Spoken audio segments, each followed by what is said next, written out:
So, ayun guys, nandito kami ngayon sa bahay namin sa Kalawan at namumunga na yung mga rambutan, mga lansons. May lamok ka sa ulo. Ay, nagigila.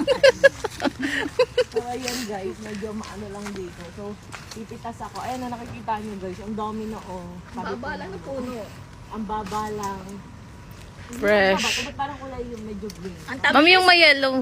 Ito? So, titikman natin kung matamis ba ang lansones ni Rosmar. Matamis man. Tamis kaya ng lansones. Matigas nung nakuha ko. Hindi, akala mo lang matigas. Ayan siya guys. Oh.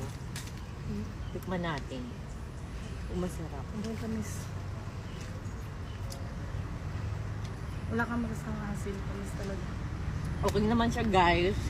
Parang hilaw pa yung nakuha ko. Ito, oh, dito ka pumitas, oh. Ayun, ma'am. O, yun yung dilaw na dilaw, ma'am. Ito, oh. Ito, ang tapamis nito, oh.